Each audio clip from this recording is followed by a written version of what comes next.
Hi friends, welcome to గుమగుమలాడే వంటలు.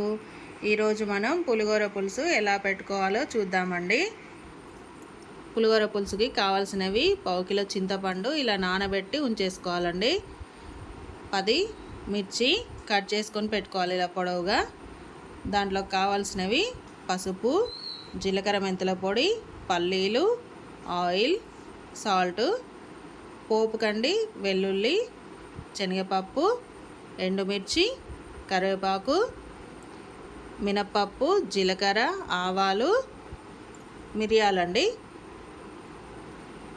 ఇప్పుడు మనం ఈ చింతపులుసు అంతా తీసేసి పెట్టుకుందామండి. చూడండి, ఇలా చింతపండు అంతా నానబెట్టిన చింతపండు ఇలా తీసేసుకోవాలండి. గిన్నెలోకి మంచిగా పులుసు అంతా తీసుకోవాలి. ఇప్పుడు దీంట్లోకి మనం పచ్చిమిర్చి వేసేసుకుందాం. ఇవన్నీ దీంట్లో ఇప్పుడు ఇందాక నేను చూపించినవన్నీ దీంట్లో వేసేసుకోవాలండి. పచ్చిమిర్చి, సాల్ట్, 2 స్పూన్లు సాల్ట్ వేసుకోండి. ఇప్పుడు మనం ఇందాక తీసుకున్న 10 పచ్చిమిర్చి ఉన్నాయి కండి, అవి కూడా దీంట్లో వేసేసుకోవాలి. 1 స్పూన్ పసుపు,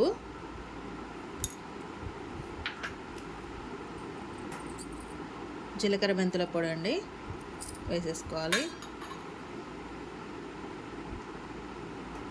ఆయిల్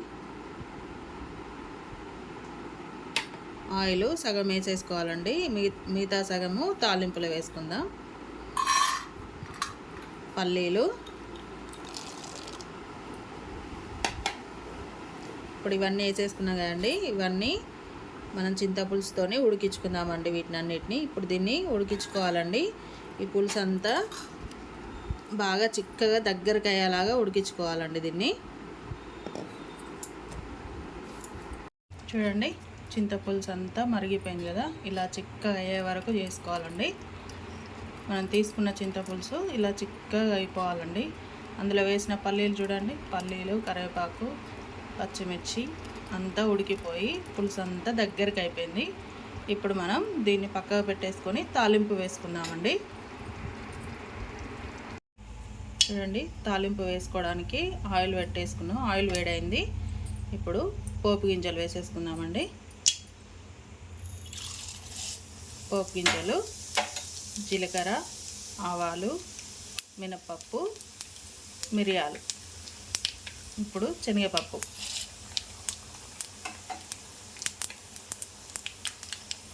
పల్లీలు,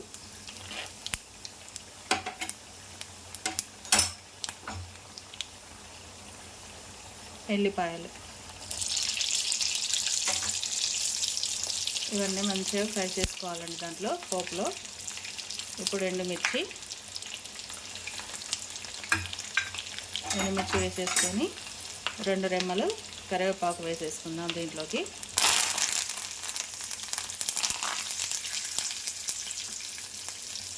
ఒక స్పూన్ పసుపు అండి. 1 స్పూన్ పసుపు మనం పులుసులో వేసుకున్నాం కదా.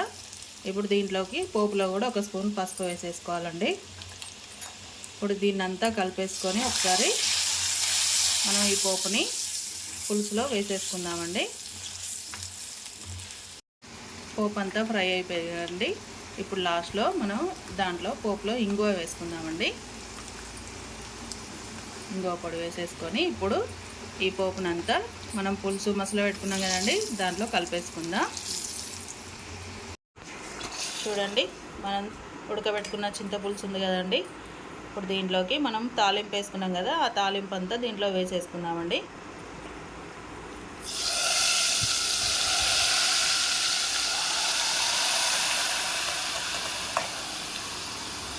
ఇలా వేసేసుకొని మొత్తం కలిపేసుకోవాలండి మంచిగా.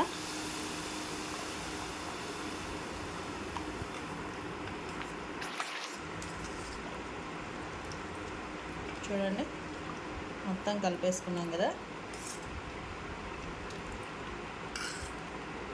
ఇదంతా చల్లారాలండి. చల్లారితే ఇంకా దగ్గరికి అయిపోతుందండి అది.